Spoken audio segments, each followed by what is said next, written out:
অপেক্ষা করছি এর পরবর্তী ধাপের জন্য। যখন পরবর্তী ধাপটা সম্পূর্ণ হবে এবং যেদিন রায়টা কার্যকর হবে এই রায়টা, সেদিন আমরা বলবো যে আমরা সম্পূর্ণভাবে সন্তুষ্ট।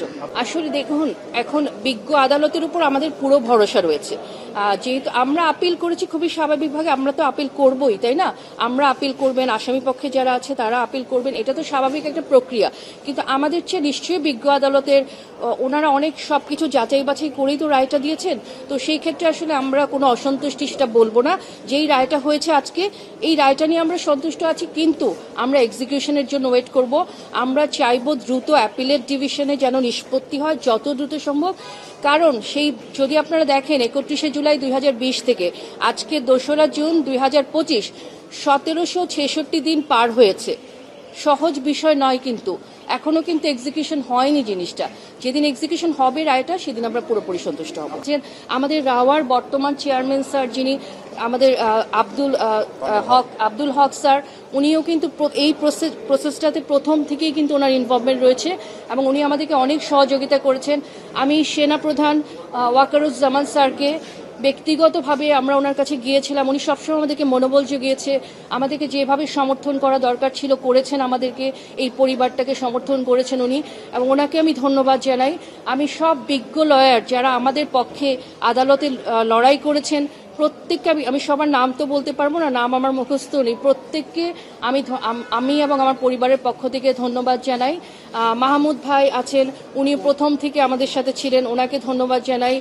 আমাদের ব্যারিস্টার সারোয়ার স্যার, ওনাকে ধন্যবাদ জানাই। আসলে নামগুলো তো আমি সব বলতে পারবো না। আমার ভাই এবং তার কোর্সমেট যারা আছে, শাহনুর ভাই, সাইদ ভাই, সবার নাম আমি এখানে বলতে পারবো না, মহসিন ভাই। ওই সময় আমাদের কিন্তু আরেকজনের কথা আমি সবার আগে বলি, ওই সময় সবার আগে যিনি আসলে ইনিশিয়েটিভটা নিয়েছিলেন তিনি হচ্ছেন আমাদের তৎকালীন রাওয়ার চেয়ারম্যান আফসার স্যার, যিনি এখন কিন্তু বেঁচে নেই, এবং তার সাথে আমাদের এই যে মোশাররফ স্যারও ছিলেন তৎকালীন সেক্রেটারি জেনারেল।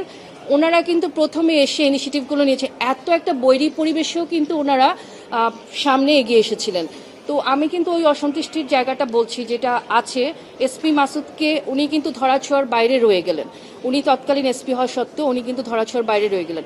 আর আজকের যে প্রসিডিংটা হয়েছে বা রায়টা হয়েছে, ঐতিহাসিক রায়, যেটা শুধু আমাদের পরিবারের জন্য না, আমাদের দেশের মানুষও যারা ন্যায় বিচার প্রেমী তারা অপেক্ষা করছিল আজকের এই রায়ের জন্য। তবে কিছুটা একটা কনসার্ন আমার আছে আসলে বাদী হিসাবে, সেটা হচ্ছে আপনারা জানেন তৎকালীন যে সময় ঘটনাটা ঘটেছিল, ওই সময় আসলে অনেক কঠিন পথ পাড়ি দিতে হয়েছিল আমাদেরকে।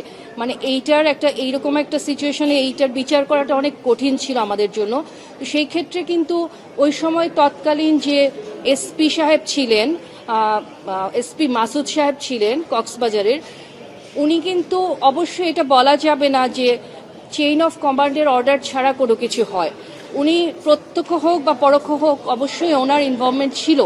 তো আসলে ওনাকে যে আমরা কোনোভাবেই আনতে পারিনি এই জায়গাটায়, মানে বিচারের আওতায়, সেই জায়গাটায় কিন্তু একটা অসন্তুষ্টি রয়েছে আমাদের। আচ্ছা, এখানে হচ্ছে সরকার পরিবর্তনের কারণে পেয়েছি কিনা আর উনি সেনা কর্মকর্তা হওয়ার কারণে এটা আমাদের জন্য সহজ হয়েছে কিনা, এখন আমাদের দেশের পার্সপেক্টিভ আমার চেয়ে আপনারা অনেক বেশি ভালো জানেন। হ্যাঁ, এখানে অবশ্যই মানে সেনাবাহিনী যে সেনাবাহিনী তো একটা গর্বের জায়গা, তাই না?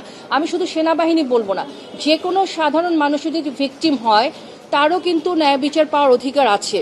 কিন্তু বিচার প্রক্রিয়াটা যেহেতু একটু লেন্দি হয় আমাদের দেশে, সেই জন্য হয়তো সবাই শেষ পর্যন্ত আসতে চায় না, এতগুলো স্টেপ হয়তো পার করতে চায় না।